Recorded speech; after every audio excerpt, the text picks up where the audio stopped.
mu gihe ikipe yitegura gukina umunsi wa 26 wa shampiyona muri Rwanda Premier League, ikipe ya Rayon Sport ndetse n'ikipe ya Rutsiro Football Club, match izaba ku munsi w'ejo azaba ari ku isaha y'isa 9 z'i Kigali mu Rwanda, hariya kuri Kigali Pele Stadium.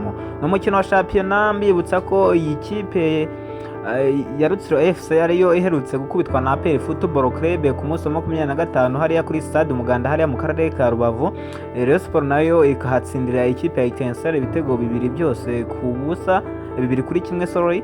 Rero uwo bita Ombolenga Fitina bakunda kwita ngo Ombebe Abareyo, uyu Ombolenga Fitina rero myugariro w'ikipe ya Rayon Sport waje mu ikipe ya Rayon Sport avuye mu ikipe ya APR Football Club, akaba yamaze kwandika ibaruwa ikomeye cyane yandikira ubuyobozi bw'ikipe ya Rayon Sport abushinja ko batubahirije cyangwa se batari kubahiriza amasezerano bagiranye n'uyu musore witwa Ombolenga Fitina. Ese biraherera he? Nibyo tugiye kuganiraho turebe ngo bimeze bite, Rwanda Premier League se ihagaze ute, ninde uri butsinde, ninde ugomba kwitwara neza ku munsi wa 26 wa shampiyona, dore ko ikibabaje cyangwa se ikigoye ni amakipe abiri ari kurwanira no kutamanuka, andi abiri ari kurwanira igikombe cya shampiyona. Bimeze bite rero kuri uyu munsi? araza kuba ari ku isaha y'isa 12 mu kanya gato cyane kuri Kigali Pele Stadium ku mugoroba.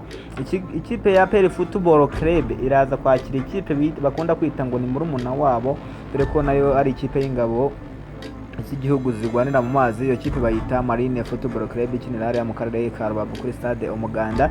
Iyi Marine Football Club rero yasuye ikipe ya APR FC hariya kuri Kigali Pele Stadium mu munsi wa 26 wa shampiyona. Ubwo ikipe igomba kwitwara neza. Rayon Sport nayo izakina ku munsi w'ejo, nabyo ndabigarukaho. Uyu munsi rero Marine iraramuka itsinze uyu mukino, birayifasha kuva mu karongo kayimanura mu cyiciro cya kabiri, dore ko ifite amanota 27, ikaba ari nayo kipe ya 15, aho ikurikirwa n'ikipe ya nyuma ya 16 ariyo Vision ifite amanota 20 yonyine. Rero andi makipe ari kugenda asa nkaho yagerageza kwikuramo muri uyu murongo, Marine akaba ariyo iri ku mwanya wa 15. Rero bigomeje nka gutya bimeze cyangwa se bikarangira gutya, Marine yahita imanukana n'ikipe ya Vision.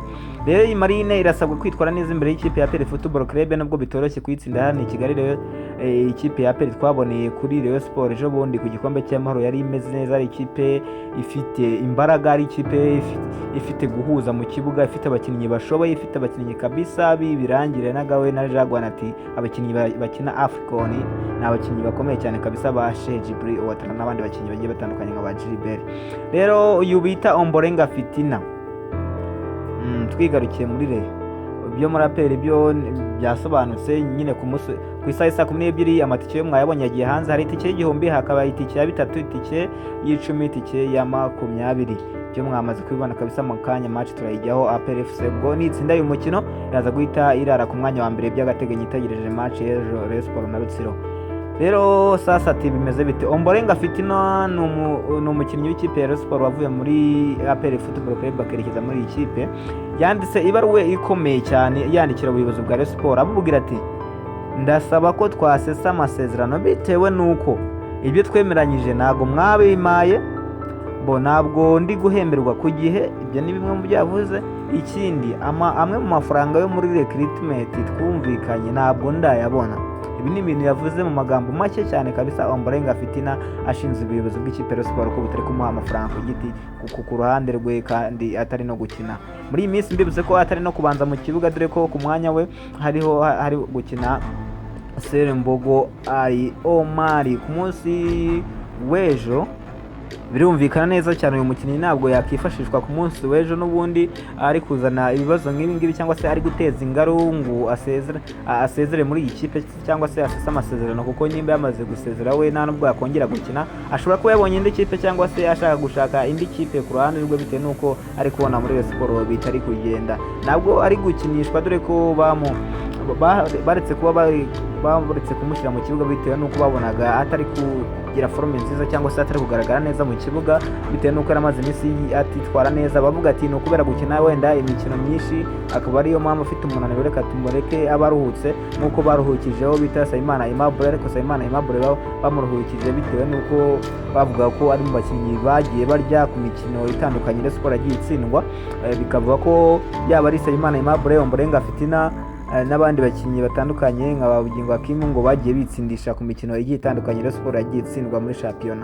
Ombolenga Fitina rero ibye nuko bimeze, akaba ari gusezera mu ikipe Rayon Sports, akaba yamaze no gusezera adashaka kongera gukina ikipe Rayon Sports. Ese baraza kumvikana akomeze akine bamuha amafaranga ye banamuhembe, se bimeze bite? Bibise ko ikipe Rayon Sports irimo abakinnyi bose muri rusange umwenda w'amezi abiri. Amafaranga bari bateganyaga ejo bundi kuri finali batsinda ikipe ya APR Football Club, ariko ntibyabahira ngo bayitsinde batware igikombe wenda babone izo miliyoni 15 bungikanye, byarangiye babonye nkeya muzo bateganyaga, ariko bababwira ati mugomeze mukine neza, mwitware neza, mutware igikombe cya shampiyona, amafaranga yanyu arahari kandi arateguwe. Bibutse ko abandi bakinnyi bose bahari sibye uyu mukinnyi, abandi bakinnyi bose bariteguye ku munsi w'ejo. Ubwo bareyo nimuze mushyigikira ikipe yanyu ku munsi w'ejo bakina n'ikipe ya Rutsiro Football Club, nibatwara neza ejo bagatsinda bakaguma ku mwanya wa mbere wa shampiyona, birabahesha amanota meza yo kuzasohokera igihugu muri UEFA Champions League, dore ko iki gikombe cya shampiyona bagiheruka mu mwaka wa 2018 ubwo basohokaga bakanagira kimwe cya kane kirangiza mu matsinda baharenze muri UEFA Confederation Cup. Ibya Ombolenga byo nibibatere ubwoba ngo mwange kuza gushyigikira ikipe yanyu imeze neza kuva iri ku mwanya wa mbere wa shampiyona, kandi wenda no kuri finali igikombe cy'amahoro nubwo mutagitwaye Rayon Sports, ariko kuba mwarageze finali ubwabyo mutarahabwaga amahirwe ni ibintu byari bigoye cyangwa se ni ibintu byo gushimirwa. Rero tujye gushyigikira iyi kipe ku munsi w'ejo na Rutsiro Inisanga Sport.